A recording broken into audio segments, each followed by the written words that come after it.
Hi అండి, welcome back to our channel. ఇలా చూసారా అండి, ఒక కొత్త రెసిపీతో మేము ముందుకు వచ్చానండి. అదేనండి గులాబీ సమోసా. అన్నీ గులాబీలాగా ఉంటాయండి. చాలా న్యూగా ఉంటుంది. New style. ఏదన్నా అకేషన్ ఉన్నా కూడా మనం ఇలా తయారు చేసుకోవచ్చు. ఇంట్లో అందరినీ ఇంప్రెస్ చేయాలన్నా కూడా ఇలా తయారు చేసుకొని తినేయచ్చండి. అందరూ బాగా తినచ్చు. చాలా బాగుంటాయి, చాలా రుచిగా కూడా ఉంటాయి. ఇంకెందుకు ఆలస్యం, ఎలా తయారు చేయాలనో చూసేద్దామా.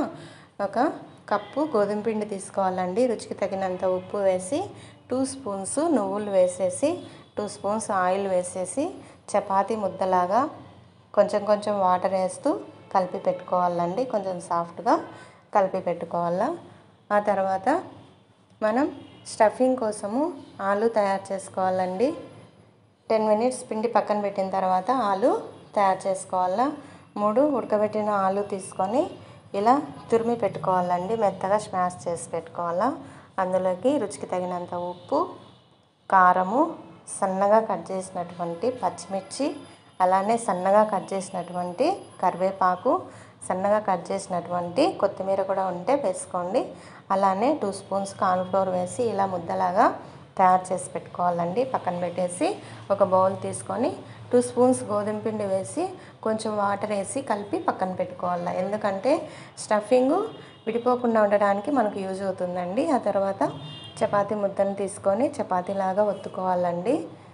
మనం ఒత్తుకున్న తర్వాత ఒక రౌండ్గా ఉన్న బౌల్ తీసుకొని దానిపైన పెట్టి రౌండ్స్గా తయారు చేసుకోవాలండి.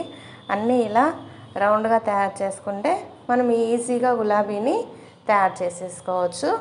అలా రౌండ్గా చేసిన తర్వాత సైడ్లో ఉన్న పిండి అంతా మనము తీసేసేయాలండి. ఇలా చూడండి, రౌండ్గా వచ్చింది కదా. ఇప్పుడు మనము ఒక చాకు తీసుకొని 4 వైపులా ఇలా ఘాట్ పెట్టుకోవాలండి. చూడండి, ఫుల్గా కాకుండా చివర్లో మాత్రమే ఇలా కొంచెం కొంచెం 4 వైపులా ఇలా ఘాట్ పెట్టేసుకోవాలా. ఆ తర్వాత మనం ఆలు స్టఫింగ్ చేసుకున్నాం కదా, ఒక్కొక్క ముద్ద తీసుకొని రౌండ్స్గా తయారు చేసుకొని ఒక్కొక్క ముద్ద తీసుకొని మిడిల్లో పెట్టేసి మనం గులాబీ రేకుల్లాగా అంటించేసుకోవాలండి. మనము స్టఫింగ్కి విడిపోకుండా ఉండడానికి పిండి కలుపుకున్నాం కదా, దాన్నంతా ఇలా సైడ్లో అప్లై చేసేయాల. ఎందుకంటే మనం ఆయిల్లో వేసినప్పుడు ఈ స్టఫింగ్ బయటికి రాకుండా నీట్గా మనకి గులాబీ అనేది వేగిపోతుందండి.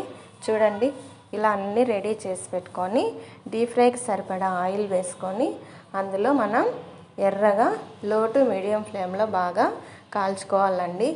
చూడండి, ఇలా లో ఫ్లేమ్లో పెట్టి మనం కాల్చుకోవడం వల్ల లోపల వరకు బాగా కాలి చాలా క్రిస్పీగా, క్రంచీగా, చాలా టేస్టీగా వస్తాయండి.